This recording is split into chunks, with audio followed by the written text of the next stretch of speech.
and I only got 500 a month. Imagine. I have a family. You can use AI as an editing tool, but at the end of the day, for 3 years, I was looking for a job. For 3 years, I was just a stay-at-home mom doing that. And so AI, as much as we may fear it, people think a journalist is someone who is always listening, waiting for you to share a secret or something. An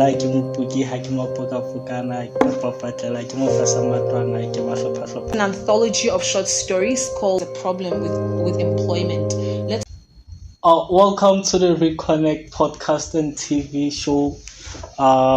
We are shooting the first episode, and we have one of the great guests, Nicole Tau. Hello, Nicole Tau.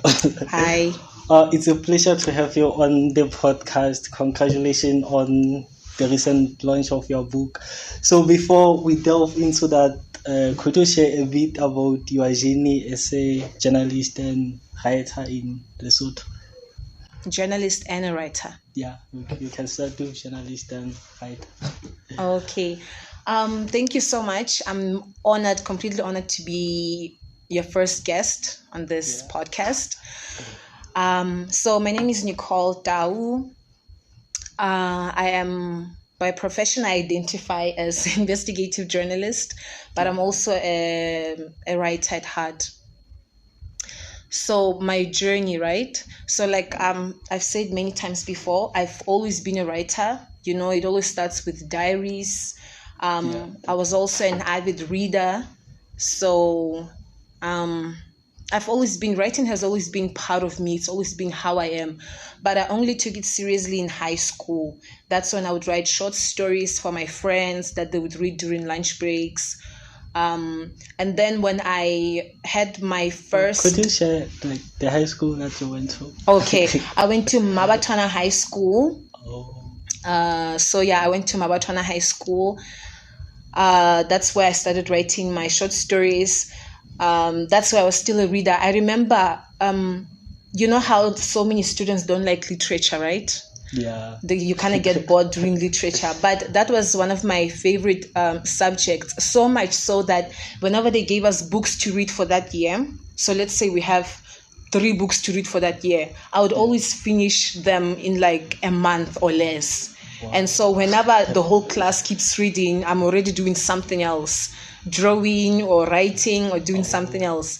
And during library time, when people would be falling asleep or something, that would be my favorite time because I got to read books. So that has been me. And then as a journalist, like I was about to say, I felt like I didn't take writing seriously until just recently. In 2016, in 2017, I had my first kid, and that's when I also became published for the first time. Yes. In a short, it's an anthology of short stories called Puo. Did I say it correctly? Yeah. Okay. Is it written in Sesotho? Yes, it's written in Sesotho. It was published by the Barineri organization. Do you know about it? No. Yeah, they did a lot. They're still doing a lot. So that was the first time I got published. My short story Epiphany got published in it. Yes, and then afterwards. It's been a long journey. And then afterwards, you know, like every Mosotho, there's been unemployment. Yeah. Plus, I was a mom. So for 3 years, I was looking for a job. For 3 years, I was just a stay-at-home mom. And then in 2020, I got hired by a local newspaper. And the rest is history.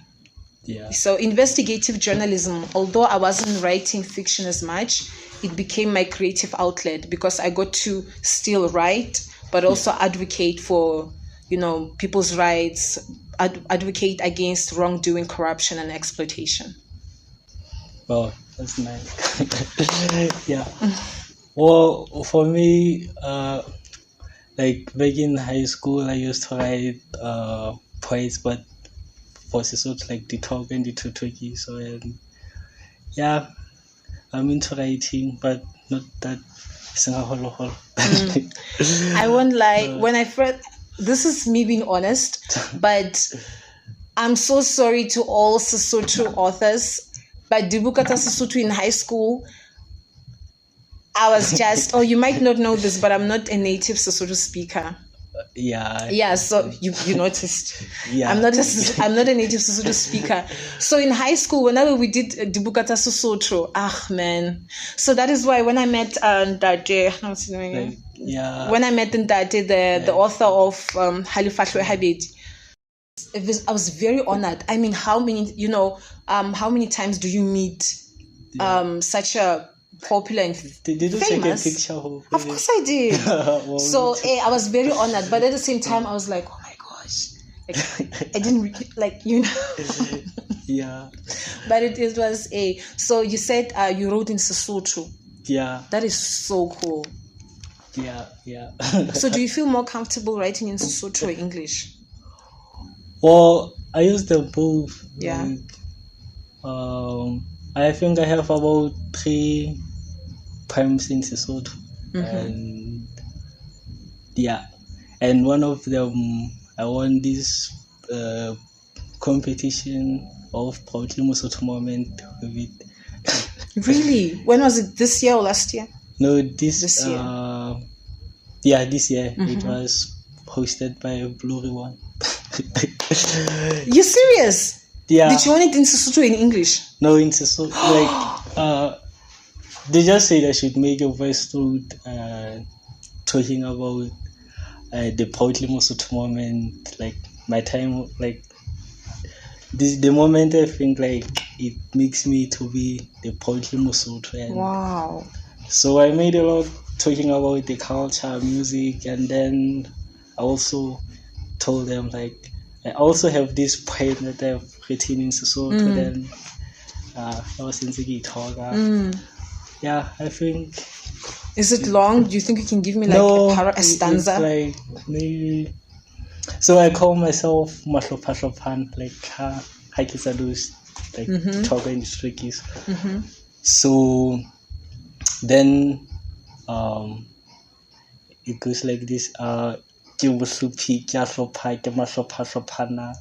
Like nna ke mopuki ha ke mapokapokana ke papatlela ke mo fasa matlwana ke mahlophahlopana. So I was trying to I could play the voice note, like you can listen to it, like, but it aligns with what I was saying before. Yeah, that is so cool. I think it's very, I don't know how other people feel about writing in English, but it's writing in English fine, it's cool and stuff, a lot of people can do that, but when you do that in your native language, it's deeper, it's very deep, and it's very, I love that. Yeah, I really do. It adds more color, more genuinity. Yeah. So you've been a journalist for like a long time now, and I think you've witnessed the evolution of like the media landscape. Like media has, like, technology has been affecting like media. Like, for example, newspapers are now printing soft copies of like the newspaper. Yeah. So how can you say about the future of journalism? Like, we can start like Lesotho, then maybe Africa, or we can just work the whole world. Well, first of all, I don't want to say honestly that I've been doing journalism for a long time. I haven't. I only did it since 2010. No, I mean 2020. No, the thing is, it's a bit of I've only done it since 2020, but I feel like from the moment, like every unemployed person right now looking for a job, an opportunity, right? We are all just saying, gosh, I just need an opportunity. I just need a door to open. And the moment it does, I'm going to hit the ground running, right? And that's what I did. The moment I got that opportunity to be an intern, and I only got 500 a month. Imagine. I have a family, I have bills. That doesn't even cover petrol, transport. Not really, not really. It does, but not really. But I told myself that I'm going to hit the ground running. So from the moment I became a journalist, I just did my best. And because I did my best and because I did it with heart, I got a couple of accomplishments, a couple of rewards under my belt in just that short period of time. So I'm very proud of myself. You know, I always say first and foremost, you should be your own biggest fan. You should be your own hype man. So for me, in that period of time, I'm very happy with what I managed to do. So with regards to journalism and, how is it now in this digital space? Yeah. First of all, I think journalism, as long as people are there, as long as humans exist, journalism will be there. And because exactly, as long as history keeps happening, Yeah. we're gonna keep printing. But so I was saying that we have a number of respectable publishing houses in Lesotho. You know, we have your The Post, we have your Lesotho Times, we have your Public Eye, right? Yeah. And they're still producing your newspapers, you know. And it's like sometimes as a young person, I'm still young, please.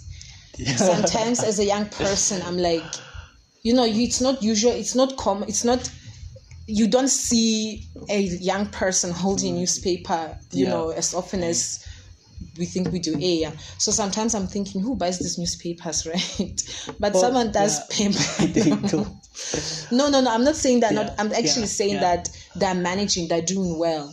Yeah. So there's still a lot of space for newspapers, your tangible newspapers. But I've noticed also that a lot of media houses, a lot of publishing houses are moving into the digital space. They're doing, online newspapers. Yeah, also you can subscribe and you can subscribe. They send it through WhatsApp.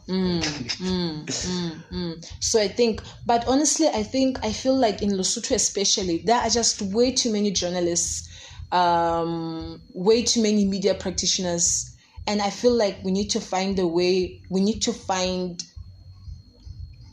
as young people, we need to find space for ourselves online. You get it?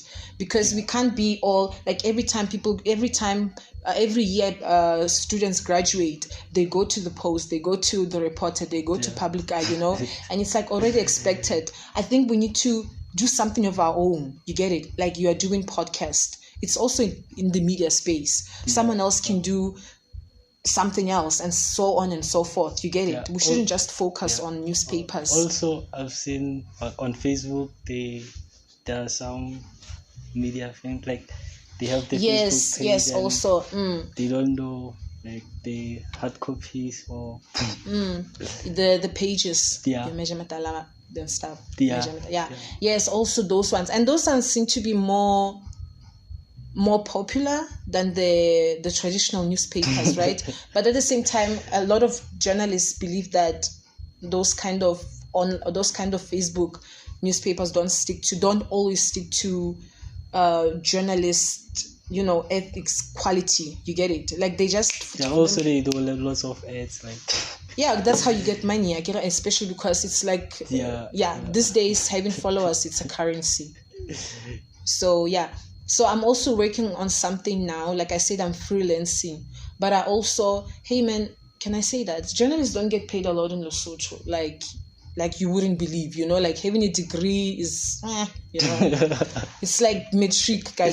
Yeah, lots of programs like in Lesotho don't actually pay, but if you go out of the country, like there's a lot of money. Yeah. So, but at the same time, even though you don't get paid that well, you work very hard. You work very hard as a journalist. So I'm also, right now, I really want to, I don't think life is all about money or career failure. I also want to give time to my family. I want to be there for my kids. So I want to find a way where I can be a journalist, I can do my work, I can be good at it, but at the same time still leave space for personal life, for my friends and family. So I'm in the process of doing that, but I can't say it now because I'm not, it's you have a podcast. This is your first episode, so I also have something, but I don't have a first yet, because of time. But I'm also trying to do that. Also, there's this growing integration of artificial intelligence into writing. So what are your thoughts on that? The AI. Man, the first time I heard about it, just like every other writer, I was scared. Not scared, but I was like, man, being a writer is already hard in terms of, it's saturated the profession in Lesotho.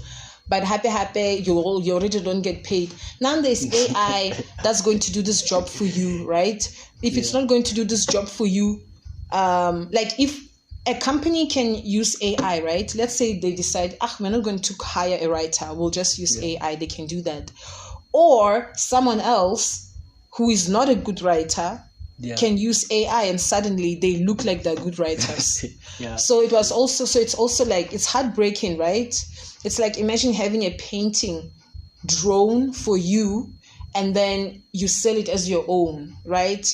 And then think about all those artists, your Monet, your Picasso, all those people, but now they've worked so hard to create these masterpieces, and right now on a simple program can just, make and it can do it in less time. Exactly, in like what, seconds, a minute. So it's heartbreaking, but the thing is, AI is happening. Just like with so many technological advancements, there's nothing much we can do except to adapt. Use this AI to become a better professional, I'm honestly against the idea that, because I'm also a creative writer, so I'm against the idea of, let's say there's a writing competition or something, maybe when you let AI write your story and then you participate. That is no. That's just wrong. Just that wrong, But where you can genuinely use AI, something that doesn't require creativity, just for the sake of speed and efficiency. Or I think it can be used like as a tool, just like a calculator, because even calculators in the past, when they were introduced in schools, it was the issue, like math teachers saying it's going to make like whatever school was and by this time goes on, like the teachers adapt and like the schools allowed them and now we use them. So maybe even AI, it will be like that. My problem with AI though, even calculators, is that with time, there was a time back in the day, our grandparents, when there weren't computers, they weren't calculators, there weren't so many things, and people had to really use their minds to do things. And then these technological advancements came and they made our lives easier. So we don't have to think as hard. We can just Google stuff. You can just calculate it on a calculator. Do you think maybe these AI programs, to me it's like a flip, it's a kind of a flip side, I don't know. On one hand, do you think these AI programs, they're going to further reduce our ability to think? Because a human mind is like a muscle. You have to train it. You have to keep reading. You have to keep learning. You have to be actively doing those things. But now I just say, type me a cover letter. I don't know, do this and it just does this for you. Or type me a motivational letter. Do you think it further reduces our capacity to think? Do you think there's going to be a time when we're going to be just like not as smart? Well, I think it's going to maybe open some opportunities, but it's going to like there's always going to be new research, like for scientists and other people, but for other traditional things, people just use AI, like maybe just like calculators. You just type and you get the answer. Like maybe even AI,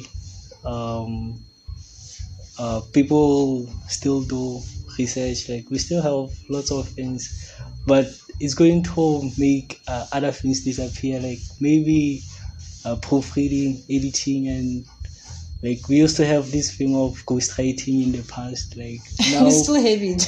yeah, people like an artist will just use AI instead of maybe having a ghostwriter to write something for them. So it's going to take some jobs and maybe open some. So Yeah. maybe people just have to adapt to this change. Yeah. Like I said, the thing with AI is that, like I said, it's a flip side for me. You can find the disadvantages, but you can also find the many advantages. So the thing is, as much as I don't think it might take away a job, like I said, I don't think it can completely replace the profession. Yeah. Because with editing, unlike people, the one thing that people do not understand is that editing doesn't just have to do with correcting grammar mistakes, or it's not as obvious as it seems. When it comes to editing, you have to restructure the text. You have to how can I say, you have to add soul into it. You have to, depending on what you are doing, of course, but it's not as black and white as people think. So you can use AI as an editing tool, but at the end of the day, has to be an editor to be responsible for the content, to account for the content. You can't just be producing AI content just like that without verifying it, without having it verified by a person. Because an editor can also fact check. An editor can also include something current, something that's not yet out there online. So it's not just as easy as let just AI do it. Proofreaders too at home, all ghostwriters, ghostwriters. Especially because, let me tell you this, we always assume that whenever there's a technological advancement, people will suddenly be smart. And we already have Google, right? We have Google, and we have YouTube. We have YouTube where you can learn so much. But are people doing that? No. There's so much content out there that we can use to enrich our lives, but we are just not doing that. And so AI, as much as we may fear it, it's not going to replace us the way we think. Because people, this AI tool, there's still some people who will not use it to its full potential. Yeah, do you think in the future, like if someone has written a book, maybe some will have to state that it was written by AI or with the help of AI, or it was used without AI, so that, because in the future, like it seems like all the people will be using AI. Well, I hope not everyone, but it's kind of like food, we have like your normal food, but then we also have organic food, and then we have your normal peanut butter and we have your organic peanut butter, and there's still some people who want to buy the normal peanut butter, and there's still some people who want to buy organic peanut butter. So it might also be the case with books, with written work, whereby there are people who will be like, I don't care as long as it's an interesting story. I don't care whether it's written by AI what. But then there are other people who may want to say, no, I want something that's written by a person. So I think it may also be a good marketing strategy to start labeling works with AI free. Yeah, just like this food product, like this food today. Yes. They use lots of chemicals. So it's possible that at some point it could be the case. But it doesn't mean people will stop. Yeah, we'll see about that in the future. So given your experience, what advice would you give to aspiring journalists and writers in Lesotho, especially considering these changes and challenges that we anticipate with these technological advancements, like things like AIs and other like technology as a whole. Yo, one thing is, I'm so happy with young people of today. Young people who are younger than me. Now I'm talking about people who are younger than me, like yourself. Because you guys are already born into this, you know. But I'm a 94 like myself. We were born during a time when there were many technological advancements, but we also still had landline, you know. We still had your huge computers, and we still had those kind of things. So we were born like in between those very important time periods. But for you guys, it's all natural, you know. You're already born into this world, so it's much easier to become an influencer. It's much easier to become a social media manager. It's very natural to you. So I would advise people like myself, first, journalists, is that, guys, let's get creative with our profession. Let's not just, like, because there's a problem with employment. Let's not rely on external sources to employ us. Let's not just rely on the publishing houses and, you know, media houses to employ us or to make use of our skills. Let's do something on the side. Let's adapt. Let's be innovative in this profession, because we are moving towards a time when it's becoming a challenge for people, you know, to read long text. People don't want to do that anymore. So we're already moving towards a time when we're going to have to make a whole lot of important information and make it into, you know, produce it in a way that is easier to understand and faster to read. So my advice to people my age, professionals my age from my time, is to adapt, to be innovative, and not lose heart. I want to share one of my favorite quotes. Correct me if you remember this quote. It says, if Muhammad can't go to the mountain, let the mountain come to Muhammad. You get it? Yeah. Something like that. But basically how I use it is, if opportunities are not, if I can't be employed, if I can't do 1, 2, 3, then I'm going to create those opportunities for myself. Do you get it? Yeah, I'm going to create those opportunities for myself. So that would be my advice. But also, like, guys, don't be afraid. In Lesotho, journalists do not have the best reputation. And that's not from me. That's when Kibwa Libatu, you know. People think a journalist is someone who is always listening, waiting for you to share a secret or something. No, I have so many friends, so many colleagues who are good journalists, you know, who publish good feature stories, human interest stories. Journalists who deserve to be paid much better. So there are good journalists out there. There are journalists who are doing good work and not just PR work. Yeah, so there are journalists who are very good at what they do. They write feature stories, your human interest stories, like good quality stories that honestly deserve to be paid for their work they're putting in, well paid. But my advice to journalists, young journalists, the up and coming, is not to be afraid to write about matters that matter to Basotho people. So whenever you hear some wrongdoing, exploitation, corruption, anything else, write about it in any kind of way, because a lot of times journalists PR. They say journalists are not writing, you know, news, but bangwala PR, like they're just there for politicians and other prominent figures. And it's not really the case. Not really. So I'm saying, let's go after real news, real issues, and not be afraid to tackle all these issues head on, because journalists have the power to I'm kind of my talking bundles are out.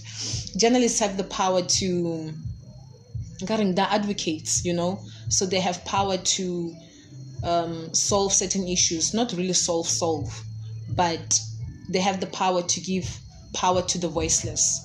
They have the power to hold powerful and the rich accountable. They have the power to take all these issues in our country and put them out there for the world to see, so that they're not hidden, so that our truth is spoken, so that our truth is known. So journalists do have the power to exert positive change. Nicole Tau, thank you so much for sharing your insights and experiences. Before we wrap up, is there anything you'd like to share with our audience, or any upcoming projects you are excited about? My own? Yeah, your own upcoming projects you're excited about, or any insights, or Nicole is someone who is I have so much going on in my head, so much. There's so much that I want to do, but I've noticed that people who are the most successful in life, or at least from what I've seen, are people who please at first take one thing and get very good at it, master it, get good at it, and then you can do other little projects. So right now, I really want to focus on writing, both creative writing, but also as a journalist. Sometimes I talk a lot about my kids. I have 2 kids, 6 and 7 months, 8 months now. I talk a lot about my kids, and I think sometimes it may be annoying to people, or sometimes they may be surprised, because as women, we don't normally go around saying, hey, I have kids, because it makes you makes you less attractive. But I feel like my family are part of me, they're really part of me, and they drive me to be better. They drive me to want to be successful, to be a good influence on them as well, so that when they see their mom, they can also aim higher. So upcoming projects, just watch out, Yeah. No, I'm very happy about just watch out. You'll hear about me again. What else? Other than that, I'm very honored to be on this show. I really am. Thank you so much for thinking of me. And I wish you all the best. Yeah. All the best. I already have so many ideas for you, which is just how I operate. So I'm going to. And I'm going to trust that you know where you're going. Yeah. Well, the name of your book, so that audience can know it. So the name of the book, well, first of all, I have one book, the first book where I got published in. It's called Reconnect Podcast. I have one story in there, Epiphany, but it's an anthology of short stories by Basotho writers. You can find it online, but there's also a hard copy available. You just order it. And then the recent book that I published together with 2 other ladies is called A Constellation. It's also an anthology of short stories and poems, but this time I have several of my short stories in it. So you guys, this is literature from Lesotho. Let's support our own. You're going to like and subscribe this podcast, and then after that, go out there and purchase and support local talent. Because if we do not support them at home, how can we celebrate them when other countries support them? Thank you. Thank you so much.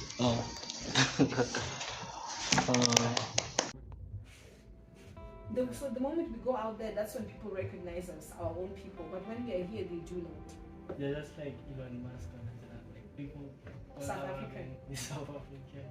And Charlize Theron. And what's her name? The girl, Taya, the girl who has the trending song, imagine. Taylor. Yeah. I didn't hear her until they started saying it was South Africa. I was like, oh. Yeah. Okay.